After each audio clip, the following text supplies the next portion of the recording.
Tu vois les vidéos que je publie sur Instagram de colorimétrie? Ouais, ces vidéos-là.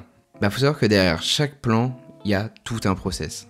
Les vidéos, elles sortent pas comme ça du chapeau du jour au lendemain. Le moindre détail a été pensé pour que je puisse produire rapidement et en ayant des bons résultats.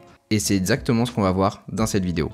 C'est très simple et c'est classifié en 3 chapitres. Pour commencer, le premier chapitre, ça va être le sourcing. Il faut savoir que j'ai pas toujours le temps d'aller filmer les vidéos vu que je produis énormément de contenu. J'ai pas non plus l'environnement, je me trouve pas sur une île paradisiaque avec des plans incroyables. Donc en fait la solution que j'ai trouvée, et c'est d'ailleurs la seule plateforme je crois qui fait ça, c'est d'aller sur Artlist avec un abonnement max, donc l'abonnement le plus élevé de chez Artlist. Vous avez accès à une banque d'images et surtout ce qui est génial dedans, c'est que cette banque d'images elle vous permet d'avoir des contenus en log et RAW. Donc c'est à dire que vous aurez la meilleure qualité possible pour pouvoir faire de l'étalonnage ou créer du contenu avec ces vidéos là. Ce qu'il faut remettre en contexte, c'est que vous avez la chance avec Artlist Max d'avoir également accès à tout un tas de caméras. Donc c'est-à-dire que vous pouvez vous entraîner sur de la Blackmagic, on va pouvoir s'entraîner sur de la Red, sur de la Arri Alexa, sur du Sony FX3, on va pouvoir s'entraîner également sur du Fuji X-T4. Ça permet un peu de tâter toutes les plages dynamiques des caméras et ça c'est hyper intéressant quand on veut aller plus loin dans la colo. Deuxième étape, partie la plus intéressante, ça va être tout ce qui est prod et montage. Donc comment je fais pour aller le plus vite possible en ayant les meilleurs résultats au niveau des stats? Et tout ça c'est bien ficelé, c'est-à-dire que le schéma est toujours le même, je l'ai travaillé depuis quelques mois, j'utilise le même schéma, ça me prend tant de temps, les mêmes polices, etc. On en parlera dans la prod. Et le dernier point, donc dernier chapitre qu'on va aborder, ça va être tout ce qui est post, description et miniature. Qui pareil, ça paraît pas, mais a un impact sur la visibilité et sur le reach de vos contenus. Donc sans plus attendre, on rentre dans le vif du sujet, on va voir les backstage de mes créations de contenu et notamment ceux qu'on fait des gros stats. C'est parti. Quand vous commencez au niveau du sourcing, quand vous cherchez des contenus, il y a un truc qui est important, c'est vraiment la sélection du plan. Il va falloir que vous trouviez des plans qui vous parlent, en fait des plans où vous avez un état de flow quand vous travaillez dessus. Des plans sur lesquels vous avez déjà une vision, sur lesquels vous avez une prévisualisation du contenu. Et moi mes plans ils sont quasiment, on va dire, toujours les mêmes. C'est soit des plans avec des silhouettes de femmes dans un environnement qui est esthétique parce que forcément ça augmente les clics, on va pas se mentir. Soit c'est des plans qui sont travaillés avec des hautes lumières et des explosions ou des fuites de lumière. Parce que c'est pareil, quand je vais y appliquer mon power grade, il va y avoir un effet un peu waouh qui va exploser sur le contenu et du coup ça aide énormément pour les clics.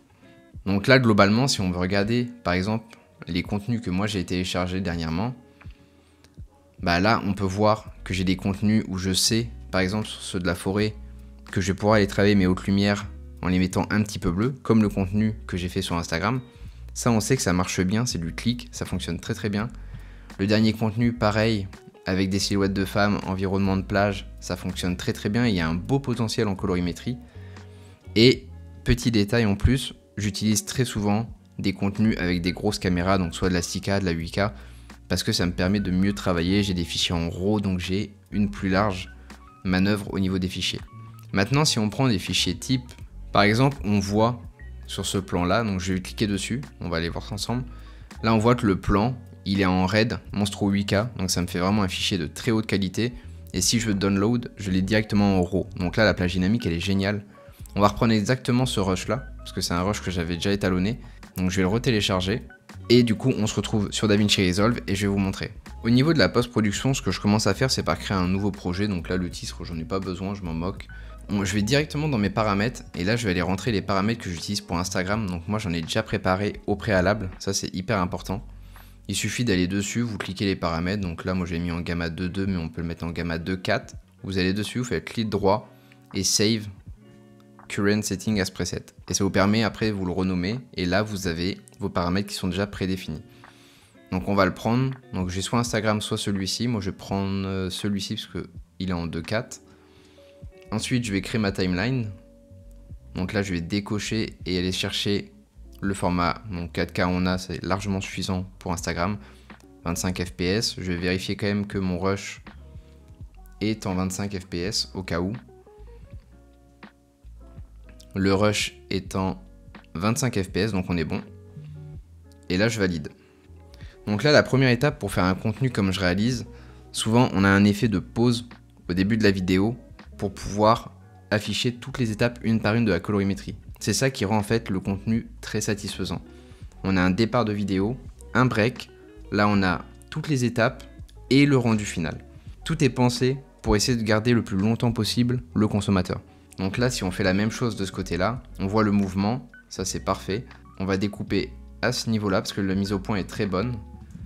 Ici, on va lui coller, on va se décaler d'une frame et on va faire un gel sur la frame qu'on a.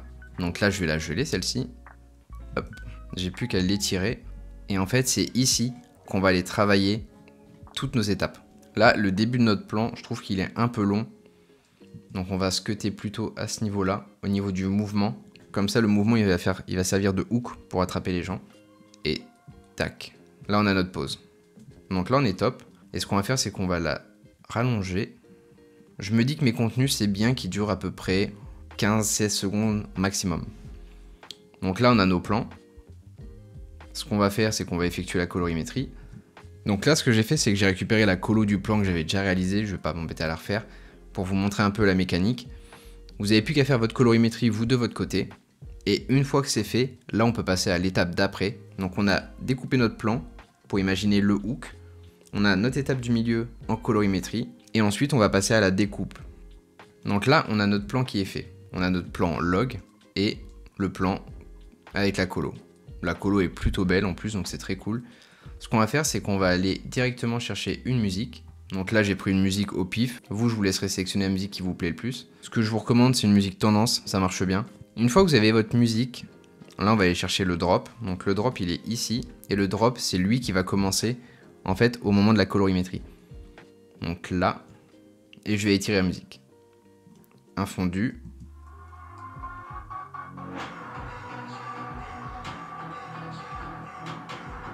Ok, donc là c'est canon.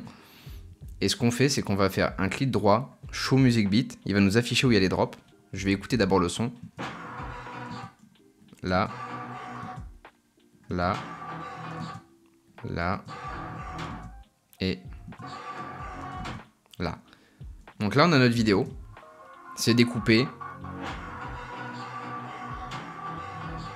Ah, ici, il y a un petit réajustement à faire. À partir de là, je vais colorer ma dernière case, donc celle où il y a le résultat final. Hop, je vais réactiver le tracking que j'avais. Donc là, je vais le refaire. Tac, tac, tac, tac, voilà. Je vais juste refaire le tracking rapidement au niveau de mon dernier plan. C'est celui qui m'emmène après sur la vidéo en live. Et à partir de là, je reviens sur mes plans d'avant. Et là, ce que je vais faire, c'est que je vais copier, coller et enlever une étape à chaque fois. Donc, masque. Après, je vais enlever le glow pour cet effet un peu wow. Ensuite, je vais enlever mon ajustement. Puis, je vais changer mon CST en CST normal pour un Rec 709. Et après, les primaries. Donc là, expo. Et ici, sat, white balance et contraste. Et là, le dernier, je le mets, enfin le tout premier en tout cas, je le mets en log. Et là, si on voit ce que ça nous donne ça.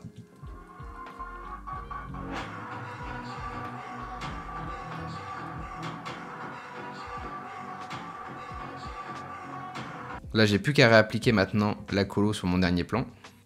Et ce qu'il faut comprendre, c'est que chaque étape a un côté un peu satisfaisant, c'est de l'avant-après. Donc, plus vous allez suivre le rythme de la musique et plus ça va être fondé, votre contenu, mieux il fonctionnera. Là, on a notre hook de départ, parce qu'après, je vais rajouter un zoom dès le départ pour avoir cet effet d'accroche. On va commencer avec notre log, Rec 709, et bam, bam, bam, bam, on enchaîne après toutes les étapes. Faudra peut-être réajuster le rythme, mais globalement, c'est comme ça que je procède. Donc là, le tracking, il est en train de se terminer. On va se faire un rendu de ce à quoi ça ressemble. Mais je pense que ça devrait être pas mal, et favoriser surtout les musiques avec des drops. Ça marche très très bien sur les réseaux. Ok, donc là, si on regarde le rendu, je pense qu'on peut essayer de couper par deux au niveau du temps, chaque contenu. Là, ça va aller beaucoup plus vite.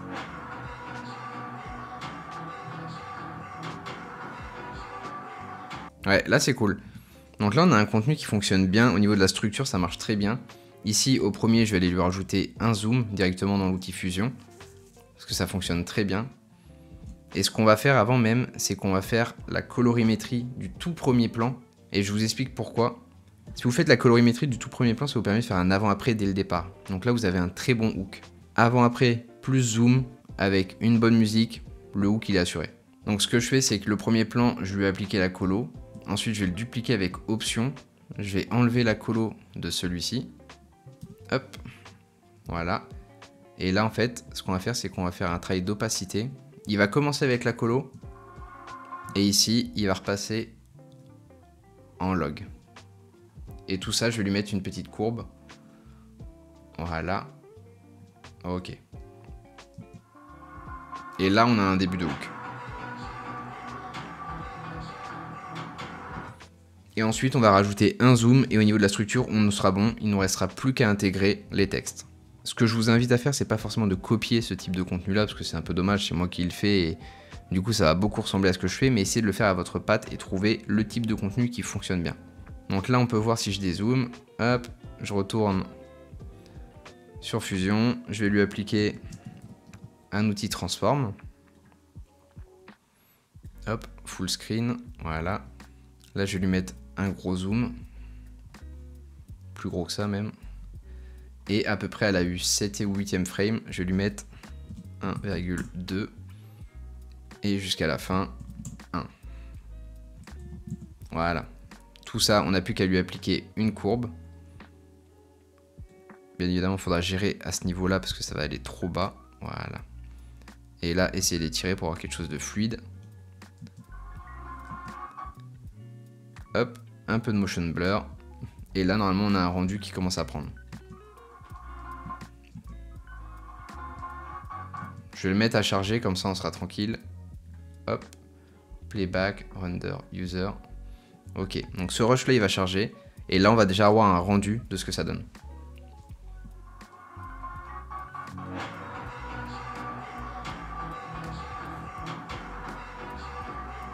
Et là ça claque déjà, c'est pas mal.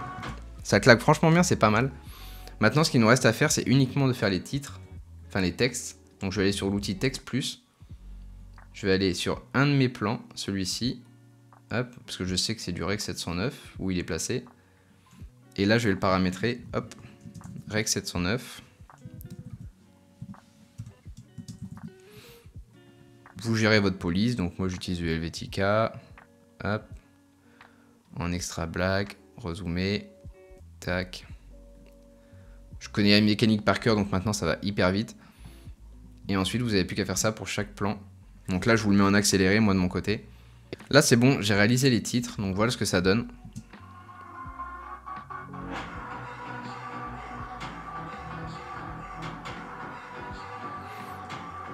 Vous pouvez ajuster les titres. Moi, bien sûr, j'ajoute un peu des ombres derrière, etc. Et à la fin, je lui rajoute un truc du genre... Pour ça, vous avez juste à dupliquer le plan, enlever la colorimétrie et faire une opacité comme j'ai fait au tout départ. Comme ça, vous faites avec PowerGrade, sans PowerGrade. Maintenant, la dernière étape au niveau du montage, ça va être surtout de mettre un peu de sound design. Donc, par exemple, des whoosh au départ. Là, si je tape whoosh, voilà, bon, moi j'en ai plein pour le coup, donc c'est assez rapide, mais on va en prendre un au pif. Voilà, on va en prendre un au pif comme ça. Et là, vous allez le mettre directement au départ pour l'effet des zooms. Là, je l'ai mis, vous gérez votre puissance, etc. Et moi, souvent, je mets des clics pour chaque étape. Une fois que vous avez fait ce contenu-là, donc là, imaginons, on a fini, on a fait la transition de fin avec l'avant-après, sans mon PowerGrade, avec mon PowerGrade. Là, vous faites votre sound design. Donc là, on est sur la dernière catégorie au niveau de l'export. Ce qui va être important, c'est de voir la résolution, le poids et le gamma. Au niveau de la résolution, moi, je reste en 4K, j'aime bien. Ça fonctionne très bien, en tout cas, sur les réseaux, j'ai pas de problème. Après, au niveau de la qualité, tout va se passer sur les kilobits, donc les bitrates. Moi, je mets toujours à 35 000 au départ. Je fais un premier export et je vois le poids que ça prend. Si ça dépasse les 50 MO, je réduis le poids jusqu'à tomber en dessous des 50 MO. C'est comme ça que je trouve que Instagram fonctionne le mieux. Et ensuite, en color space, moi je suis en Rec 709, Rec 709A. Ça fonctionne très très bien et j'ai pas de perte à la sortie. Quand vous avez terminé votre montage et exporté, le dernier truc que je fais, c'est que moi j'exporte en horizontal. Donc il va falloir sur votre téléphone, en recadrage, remettre à 90 degrés pour le avoir en vertical. Ça, c'est la dernière technique que j'utilise. Je le fais pas en post-prod parce que c'est pas facile et parce que là, je me projette mal si je travaille en vertical sur un plan comme ça. Donc je travaille en horizontal, j'exporte et après j'ai juste à rotationner. Petite parenthèse pour intégrer le partenaire de la vidéo qui est toujours Artlist, qui m'accompagne toute l'année. Je voulais vous parler d'une nouveauté qu'ils ont sorti récemment et qui est très pratique, qu'on va voir ensemble. Artlist, ils ont sorti dernièrement le générateur de vidéos par IA. Donc ça fonctionne particulièrement bien. Mais il faut savoir un truc, c'est que désormais, tu peux demander au générateur par IA avec un prompt dans ta langue. Donc c'est-à-dire que je peux lui parler en français, avant c'était en anglais, maintenant je peux lui parler en français. Donc là je vais lui demander une vue aérienne en drone avec un arc-en-ciel et un avion. Hop, on va voir ce qu'il va me proposer. Je vais lui demander de générer. Et ça c'est top si vous pouvez prompter en français, parce que c'est vrai qu'en anglais on n'a pas toujours le bon style. Donc là vous allez pouvoir prompter en français. Et derrière, vous avez aussi la possibilité d'avoir des vidéos upscale en 4K. Avant, la génération se limitait au 1080p. Maintenant, on va pouvoir upscale en 4K. Et on va voir du coup le rendu que ça nous propose. Donc là, on a notre image qui est en vrai trop belle, honnêtement. Donc on a notre image qui a été faite.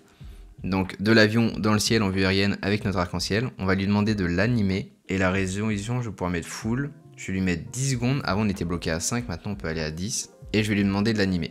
Donc là, ça va prendre un petit peu de temps. Bon, là les gars, la vidéo elle a chargé. Honnêtement, le rendu il est bluffant. Je peux regarder en... Ouais, ça fonctionne très très bien. Donc il m'a fait un rendu sur 10 secondes. Et en fait, avec la nouvelle mise à jour qu'ils ont fait, Artlist, vous allez pouvoir upscale votre vidéo en 4K. Donc nous, c'est ce qu'on va faire. On va lui demander qu'elle upscale la vidéo. Donc là, elle va charger encore quelques minutes. Et ensuite, vous allez avoir votre rendu. Donc ça, c'est les nouveautés qu'on va retrouver sur Artlist. Moi, de toute façon, Artlist, j'y suis tout le temps. Je passe ma vie dessus, notamment pour les logs et pour les RAW, les fichiers pour la colorimétrie. Je vous invite à prendre le format max si vous pouvez et vous allez voir, vous allez pouvoir développer des contenus comme moi je fais. Ça marche super bien. Pour ceux qui veulent, il y a le lien en bio avec les 2 mois gratuits. Je vous laisse avec le résultat de la vidéo qu'on vient de générer. Et nous on se retrouve pour la suite, le chapitre 3, tout ce qui va être miniature, description et tout le reste. Pour le chapitre 3, là on va voir tout ce qui est miniature, description, etc. Et en fait ce qui est important c'est que si vous avez une miniature qui est dégueulasse, clairement, en fait ça va gâcher le nombre de clics que vous pourrez avoir sur votre contenu là où vous avez passé du temps. Donc c'est du gaspillage total. Moi ce que je fais quand je fais des miniatures, c'est toujours dans une mécanique de ne pas se prendre la tête. En gros, je vais utiliser le plan que j'ai fait là. Je vais lui demander un grab style, donc en faisant un clic droit et grab style. Et en fait il va directement enregistrer dans la galerie, ici un endroit, un plan. Et ça j'ai plus qu'à faire export PNG. Donc là il va me sortir la frame que j'ai fait en colorimétrie.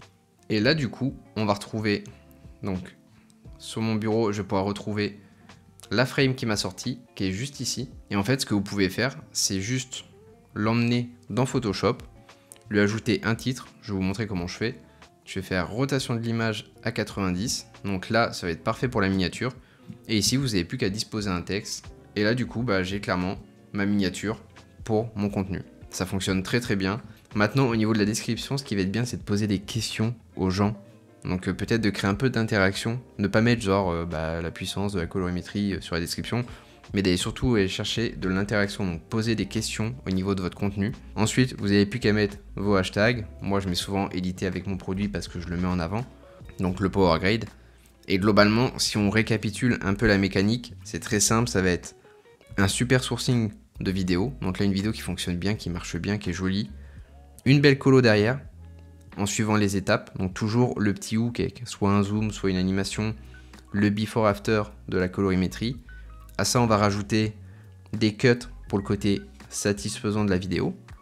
On termine avec le résultat, donc comme moi je fais, soit log avec 709 colorimétrie, soit directement log et étalonnage pour un effet un peu plus impactant.